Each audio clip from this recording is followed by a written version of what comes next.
नमस्कार, 20 मिनट में 20 खबरें देख रहे हैं आप और मैं हूं आपके साथ मनीष शर्मा। हम अगले 20 मिनट में आपको देश और दुनिया की 20 ऐसी खबरें बताने वाले हैं जो इस वक्त न केवल सुर्खियों में है बल्कि दिलचस्प और अहम भी है। तो चलिए शुरू करते हैं 20 मिनट में 20 खबरों का ये सिलसिला और सबसे पहले देखते हैं राजस्थान की कौन कौन सी खबरें इस वक्त अहम है। अगर ये तस्वीरें साफ साफ देख लेंगे तो कलेजा हलक में अटक जाएगा। खाक हो चुकी शराब की इस दुकान और इस दुकान के अंदर कंकाल में तब्दील हो चुके एक इंसान की ये तस्वीर इतनी भयावह है कि रूह कांप जाएगी, बेहोशी छा जाएगी। रूह कपा देने वाली ये तस्वीर अलवर के कुमपुर गांव की है। बताया जा रहा है कि यहाँ शराब ठेके पर काम करने वाले एक सेल्समैन ने जब ठेकेदार से 5 महीने की बकाया सैलरी मांगी तो शराब ठेकेदार उसके साथ मारपीट करने लगा। पिटाई से बचने के लिए सेल्समैन डीप फ्रीजर वाली जगह पर चला गया, जिसके बाद ठेकेदार ने उसमें आग लगा दी। इस आग की वजह से मौके पर ही सेल्समैन की मौत हो गई। जिस सेल्समैन की मौत हुई है उसका नाम कमल किशोर है और वो झाड़का का रहने वाला था। जिस शराब ठेकेदार पर उसे जिंदा जलाने का आरोप लग रहा है उसका नाम राकेश यादव और सुभाष चंद है। कमल किशोर के घर वालों की रिपोर्ट पर पुलिस ने अब इस मामले की जांच शुरू कर दी है। अलवर जिले के बैरोड सरकारी अस्पताल में स्ट्रेचर पर जिंदगी के लिए जद्दोजहद कर रहे इस शख्स का नाम सुनील जांगड़ है। सुनील को गोली लगी है और डॉक्टर उसे बचाने की कोशिश में लगे हैं। बताया जा रहा है कि सुनील जांगड़ अपनी बाइक से घर लौट रहा था, तभी नांगलिया गांव के पास बाइक से आए 3 बदमाशों ने उस पर हमला बोल दिया। पहले तो बदमाशों ने उसके पर्स में रखे 350 रुपए लूट लिए और फिर उससे मोबाइल छीनने लगे। जब सुनील ने मोबाइल देने से इनकार किया तो बदमाशों ने तैस में आकर उसे गोली मार दी। गोली लगने के बाद सुनील वहीं गिर पड़ा और बदमाश वहाँ से भाग निकले। बाद में सुनील को अस्पताल में भर्ती कराया गया और पुलिस ने मामले की जाँच शुरू कर दी। दिल दहला देने वाली ये तस्वीरें उदयपुर की हैं। इन तस्वीरों में नजर आ रहा ये मलबा उस ट्रक का है जो इस पुल से अनियंत्रित होकर नीचे गिर गया था। यहाँ के लोगों का कहना है कि ट्रक की रफ्तार बहुत तेज थी। तेज रफ्तार की वजह से पुल पर ड्राइवर ने ट्रक पर से अपना नियंत्रण खो दिया था और ट्रक पुल से नीचे गिर पड़ा। इस हादसे में ट्रक के परखच्चे उड़ गए और ड्राइवर की मौके पर ही मौत हो गई। उधर जैसलमेर के पोखरण में भी श्रद्धालुओं से भरी एक गाड़ी पलट गई, जिसमें एक महिला की मौत हो गई और 8 लोग गंभीर रूप से जख्मी हो गए। ये हादसा रामदेवस पुलिस थाने के सामने हुआ था और इस हादसे में जख्मी हुए सभी लोगों को पोखरण चिकित्सालय में भर्ती करा दिया गया है। अजमेर के मार्बल सिटी किशनगढ़ में हुए एक भीषण सड़क हादसे में 3 लोगों की मौके पर ही दर्दनाक मौत हो गई, जबकि 2 लोग गंभीर रूप से जख्मी हुए हैं। मरने वाले कार में सवार थे। बताया जा रहा है कि ये हादसा गांधीनगर थाना क्षेत्र के किशनगढ़ एयरपोर्ट के नजदीक एक मोड़ पर हुआ है। यहाँ कार और ट्रेलर की आमने सामने की टक्कर हो गई। ये टक्कर इतनी जबरदस्त थी कि कार के परखच्चे उड़ गए और कार में सवार 3 लोगों की मौके पर ही मौत हो गई। हादसे में 2 लोग गंभीर रूप से घायल भी हुए हैं। घायलों को राजकीय यज्ञ नारायण अस्पताल में भर्ती कराया गया है। दिल दहला देने वाली ये तस्वीरें उदयपुर की हैं। इन तस्वीरों में नजर आ रहा ये मलबा उस ट्रक का है जो इस पुल से अनियंत्रित होकर नीचे गिर गया था। यहाँ के लोगों का कहना है कि ट्रक की रफ्तार बहुत तेज थी। तेज रफ्तार की वजह से पुल पर ड्राइवर ने ट्रक पर से अपना नियंत्रण खो दिया था और ट्रक पुल से नीचे गिर पड़ा। इस हादसे में ट्रक के परखच्चे उड़ गए और ड्राइवर की मौके पर ही मौत हो गई। उधर जैसलमेर के पोखरण में भी श्रद्धालुओं से भरी एक गाड़ी पलट गई, जिसमें एक महिला की मौत हो गई और 8 लोग गंभीर रूप से जख्मी हो गए। ये हादसा रामदेवस पुलिस थाने के सामने हुआ था और इस हादसे में जख्मी हुए सभी लोगों को पोखरण चिकित्सालय में भर्ती करा दिया गया है। चित्तौड़गढ़ के प्रतापनगर इलाके में एक घर में शॉर्ट सर्किट की वजह से अचानक आग लग गई। शॉर्ट सर्किट के दौरान एक महिला करंट की चपेट में आ गई थी, जिससे उसकी मौके पर ही मौत हो गई, जबकि इस आग में झुलसने से 5 लोग गंभीर रूप से जख्मी हुए हैं। बताया जा रहा है कि प्रतापनगर के रहने वाले विनोद फुलवानी के घर में सभी लोग जब गहरी नींद में सो रहे थे तभी शॉर्ट सर्किट से उनके घर में आग लग गई। आग लगने की वजह से घर में अफरा तफरी मच गई और इसी दौरान घर में सो रहे लोग इधर उधर भागने लगे। इस दौरान एक महिला करंट की चपेट में आ गई, जिससे उसकी मौके पर ही मौत हो गई और 5 लोग आग में झुलसकर जख्मी हो गए। आग लगने की खबर मिलने के बाद फायर ब्रिगेड और पुलिस की टीम मौके पर पहुंच गई थी और सभी जख्मी लोगों को अस्पताल में समय पर पहुंचा दिया गया था। तो ऊपर टॉप पे मैं जब आया तो उनकी बेटी कनक को उठा करके सीधा एम्बुलेंस से मैंने हॉस्पिटल बेड़ा भिजवाया। बहुत भीषण, मतलब उसकी कल्पना भी नहीं की जा सकती कि इतनी भीषण आग। एसी के मतलब इतने मतलब फटाफट जैसे मतलब दिवाली के पटाखे छूट रहे हों, ऐसे मतलब कांच और एसी और इतने मतलब बोल रहे थे। पूरा घर जलकर राख हो गया और कहीं किसी प्रकार की हड़बड़ाहट में किसी को पता ही नहीं चल रहा था कहाँ क्या है। अलवर जिले की बैरोड पुलिस ने बाइक चोर गिरोह के 4 लोगों को गिरफ्तार कर लिया है। इनके पास से पुलिस ने चोरी की 10 मोटरसाइकिलें भी जब्त की हैं। पुलिस का कहना है कि पिछले कई महीनों से इस इलाके में बाइक चोरी की वारदातें बढ़ गई थी और बाइक चोरी की वारदात को रोकने के लिए पुलिस ने स्पेशल ऑपरेशन चलाया था, जिसके दौरान इनकी गिरफ्तारी हुई है। इन लोगों की गिरफ्तारी उस वक्त हुई जब नाकेबंदी के दौरान सभी गाड़ियों की चेकिंग हो रही थी। इसी दौरान नितेश नाम का शख्स जो बाइक लेकर जा रहा था, उसने ना तो अपने पेपर दिखाए और ना बाइक को लेकर कोई जानकारी दे पाया। इसी के बाद पुलिस को शक हुआ और पहले नितेश को फिर दूसरे लोगों को गिरफ्तार कर लिया। नाकाबंदी के दौरान एक सस्पेक्ट मिला जिसके कब्जे से एक बाइक मिली, जिसको चेक किया तो वो चोरी की बाइक थी, जो भी हमारे थाना इलाके की चोरी थी। तो वो हमने वापस, चूँकि उसमें FIR लगा चुके थे, तो उसको रीओपन कराया। जब उससे गहराई से कड़ाई से पूछताछ की तो इसने थाना इलाके से और दूसरे अन्य थाना इलाकों से कई बाइकें चोरी करना बताया, जिस पर हमने अलग अलग टीम गठित करके और अन्य जो मुलजिमान थे उनको गिरफ्तार किया और उनसे लगभग 10 बाइकें चोरी की बरामद की।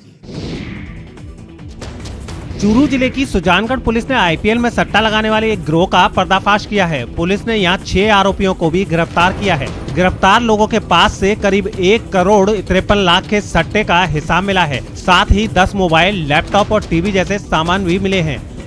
आपको बता दें कि पुलिस ने जिन लोगों को गिरफ्तार किया है उनमें 3 लोग हैदराबाद के रहने वाले हैं, जिनके नाम है वैभव गुप्ता, विकास अग्रवाल और कनक अग्रवाल। वहीं आसपास के जिन 3 लोगों को गिरफ्तार किया गया है उसमें प्रवीण प्रजापति, जितेंद्र सैन और ताराचंद शामिल हैं।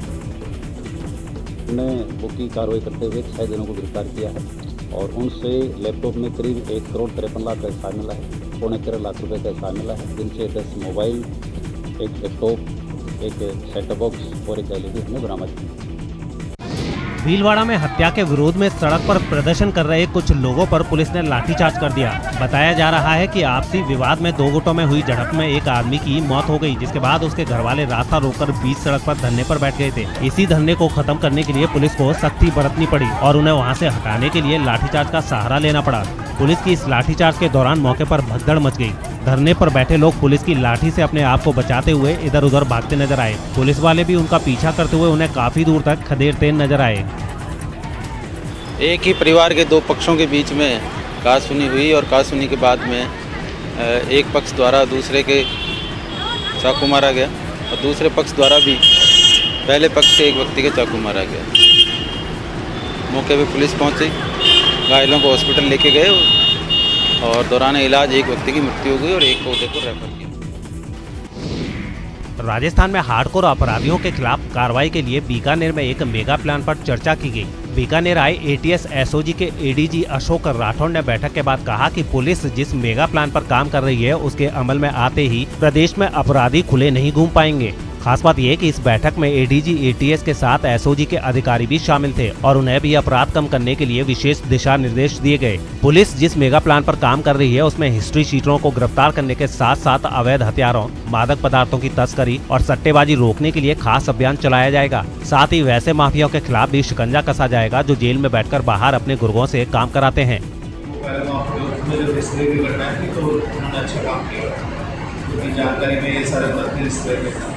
तो हमारा यही है कि हम पर्याप्त साक्ष्य संकलन करें। तो उसके लिए हमारे ATS SOG की तरफ से जितने भी मदद कर सकते हैं और उसमें कई बार कई एनालिसिस के बिंदु होते हैं जो लोकली हो सकता है कि टूल्स अवेलेबल नहीं हो, टेक्नोलॉजिकली एडवांस नहीं, तो उस लिहाज से हम OSM बनाने के साथ काम करें। राजस्थान में खेल पदक विजेता 29 खिलाड़ियों को आउट ऑफ टर्न आधार पर राजकीय सेवा में नियुक्ति दी जाएगी। साथ ही प्रदेश के खिलाड़ियों को अब 2 गुना दैनिक भत्ता भी मिलेगा। मुख्यमंत्री अशोक गहलोत ने इसके लिए सभी जरूरी मंजूरी दे दी है। आपको बता दें कि जिन खिलाड़ियों की नियुक्ति होनी है उसमें से 11 खिलाड़ियों को राजस्थान पुलिस सेवा, राजस्थान आबकारी सेवा, राजस्थान वन सेवा, राजस्थान शिक्षा विभाग और तकनीकी अनियंत्रिकी सेवा में नियुक्ति दी जाएगी। इनके अलावा 6 खिलाड़ियों को उप अधीक्षक पुलिस और 5 खिलाड़ियों को सहायक वन संरक्षक के पद पर नियुक्ति दी जाएगी। मुख्यमंत्री अशोक गहलोत ने खिलाड़ियों को वर्तमान में मिलने वाले दैनिक भत्ते को भी दुगना करने का महत्वपूर्ण निर्णय किया है। अब राष्ट्रीय स्तर की प्रतियोगिताओं में भाग लेने वाले खिलाड़ियों को प्रतिदिन 500 की जगह 1000 रुपए और राज्य स्तरीय प्रतियोगिताओं में भाग लेने वाले खिलाड़ियों को 300 रुपए की जगह 600 रुपए मिलेंगे। नाम अर्जुन हो तो फिर लक्ष्य को भेदना कहाँ मुश्किल रह जाता है। झालावाड़ में झालरा पाटन के सूर्य मंदिर के 150 फीट ऊंचे शिखर पर ध्वज पताका लगाने गए अर्जुन को भी कामयाब होना ही था। इस सूर्य मंदिर की परंपरा है कि विजयदशमी की पूजा से पहले इस शिखर पर लगे ध्वज पताका को बदला जाता है। हर साल की तरह इस साल भी अर्जुन सोनी ने ये जिम्मेदारी उठाई। अर्जुन मंदिर में लगी घंटियों और शंख की आवाजों के बीच शिखर पर पहुंचे और उन्होंने पुराने ध्वज पताका को निकालकर नई ध्वज पताका लगाने का काम पूरा कर लिया। जिस वक्त ध्वज पताका को बदलने का काम किया जाता है उस वक्त यहाँ हजारों लोगों की भीड़ जमा रहती है। आस्था का सैलाब उमड़ता है। हालांकि इस बार कोरोना संक्रमण की वजह से यहाँ कम लोग ही आए थे। स्वामी का आशीर्वाद है। कितने साल से चढ़ रहे हो पताका? 3 साल हो गए मुझे। कितने साल से चली आ रही परंपरा है? मुझे तो बरसों से, हमें तो नहीं जानता। 5 साल मुझे तो 3 साल हुए अभी चढ़ाते पहले मारवाड़ी चढ़ाते थे। पहले मारवाड़ी जी चढ़ाते थे अपने, उनके बाद में उनका शांत हो गया। तो इसके लिए क्या पूजा अर्चना करते हो कि माँ का आशीर्वाद लिया आपने, पूजा अर्चना की? सबसे आशीर्वाद लेना पड़ता है, बड़े बुजुर्गों से, भगवान से, उसके आशीर्वाद से होता है सारा। तो चलिए 20 मिनट में 20 खबरों में बात करते हैं देश की कुछ और अहम खबरों की।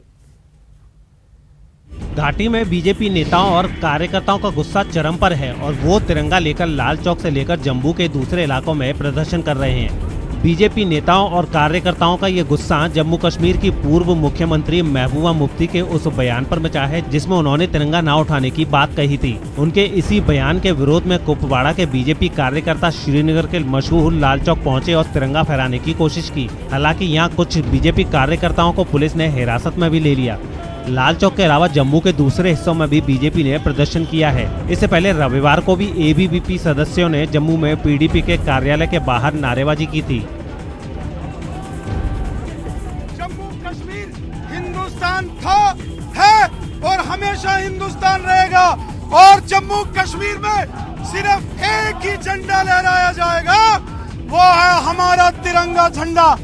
देश के वो गद्दार चाहे महबूबा मुफ्ती हो या फारूक अब्दुल्ला हो, आंखें खोल के देख लो, आज जम्मू कश्मीर के बच्चे बच्चे के हाथ में तिरंगा है। महबूबा मुफ्ती और फारूक अब्दुल्ला, आप देख लो, आज जम्मू कश्मीर के हर घर के ऊपर तिरंगा है। यूपी के मथुरा से एक दिल दहला देने वाली तस्वीर सामने आई है। इन तस्वीरों में कुछ खेतों में आग की भीषण लपटें उठती दिखाई दे रही हैं। बताया जा रहा है कि इन खेतों में आग उस पर कब्जा करने के इरादे से लगाई गई थी। खेतों में आग लगने के बाद पूरे गांव में अफरा तफरी मच गई। आग की ऊंची लपटों ने वहां के लोगों को खौफ से भर दिया। खेतों में सूखी लकड़ी उपले और भूसा होने की वजह से आग काफी तेजी से भड़की और उसने चंद मिनटों में ही खतरनाक रूप ले लिया। इस घटना के बाद वहां लोगों की भीड़ जुट गई। गाँव के लोगों ने किसी तरह आग बुझाई और उसे फैलने से रोक दिया। आग लगा दी है। किसने लगाई है? लगाई है वासुदेव, संजय, मान सिंह। अच्छा, किस चीज में आग लगाई है? दो बुर्जी जल गई, लकड़ियाँ जल गई 50 शीशों की। तो क्या है, कोई तुम्हारा पुराना विवाद है क्या? कोई पुराना विवाद ना सा, हमारा तो याद कोई लेन देन नहीं। क्यों लगाई, क्या वजह रही आग? पता ना, दबंग गई थे कब जा चाहते हैं जमीन को। हाँ, हम तो 8-7 जने ने प्लॉट लें। तो पहले भी आप लोगों में कभी विवाद हुआ? हमें कभी विवाद ना हुआ। इस घटना की खबर मिलते ही थोड़ी देर में पुलिस वहां पहुंच गई और इस मामले की छानबीन में जुट गई। आरोप है कि खेतों में ये आग किसी साजिश के तहत लगाई गई। खास बात यह कि इस आगजनी में लाखों रुपए की शीशम की लकड़ी के जलने का अनुमान है। बताया गया है कि इस घटना में खेतों के पास रखा काफी अनाज भी जल गया। बढ़ते आगे 20 मिनट में 20 खबरों में बात करते हैं कुछ अंतर्राष्ट्रीय खबरों की।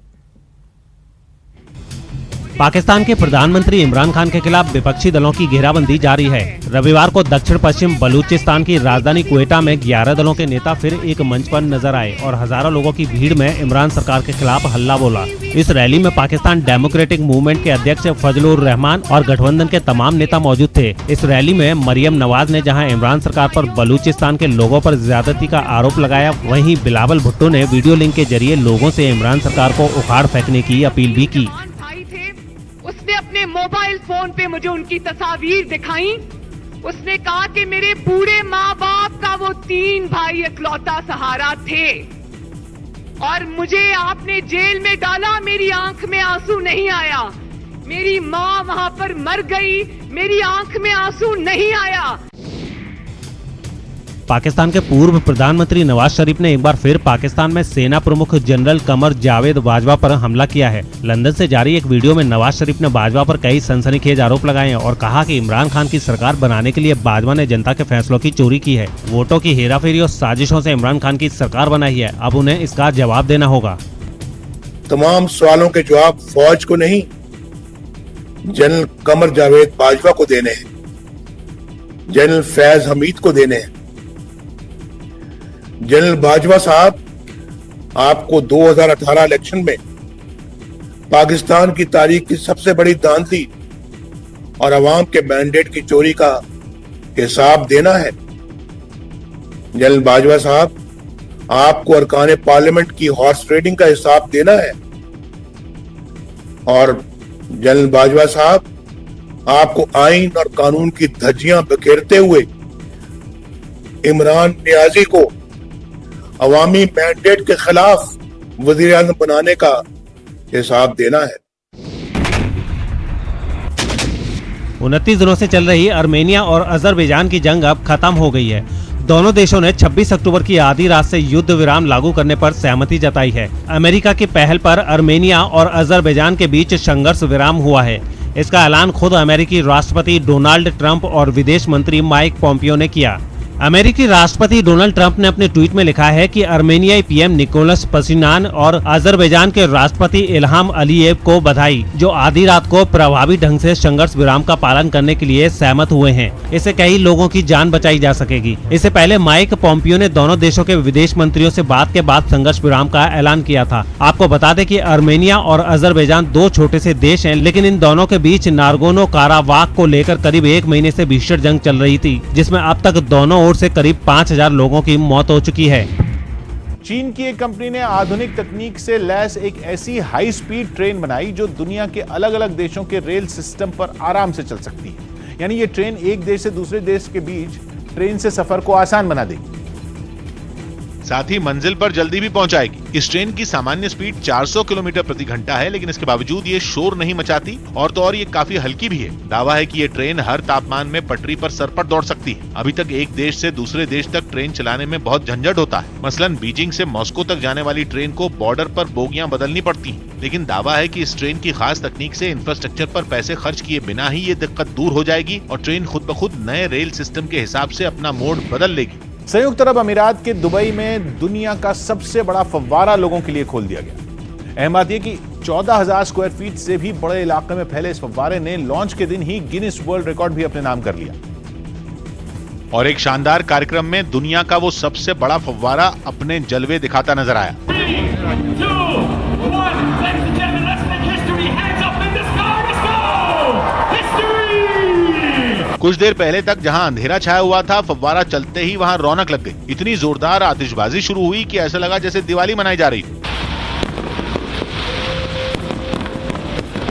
एक के बाद एक इतने पटाखे छोड़े गए कि पूरा आसमान जगमगा उठा। उनकी चमक मीलों दूर से ही नजर आने लगी।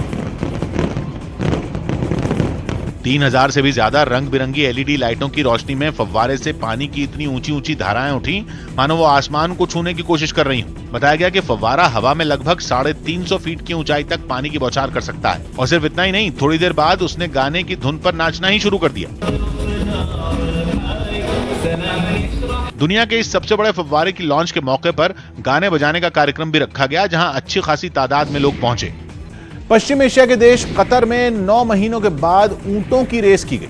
कोरोना संकट की वजह से फरवरी में होने वाली ये रेस टाल दी गई, लेकिन करीब 9 महीनों बाद रेस ट्रैक पर एक बार फिर ऊंटों की वापसी हुई, जिसकी कुछ तस्वीरें वहां के अल शानिया शहर से सामने आई। रेस ट्रैक पर दौड़ते ऊंटों के साथ सड़क पर कई गाड़ियां भी चलती नजर आईं। ऊंटों की रेस खाड़ी देशों की संस्कृति और विरासत का एक अहम हिस्सा है। यही वजह है कि कतर में 70 के दशक से ही पेशेवर तरीके से ऊंटों की रेस की जा रही है।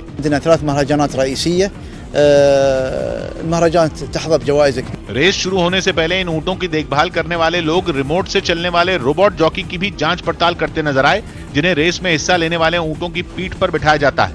2004 से पहले इस तरह की रेसों में 6 से 12 साल तक के बच्चों को ऊंटों पर बिठाया जाता था, जिस पर रोक लगने के बाद उनकी जगह इन रोबोट ने ले ली।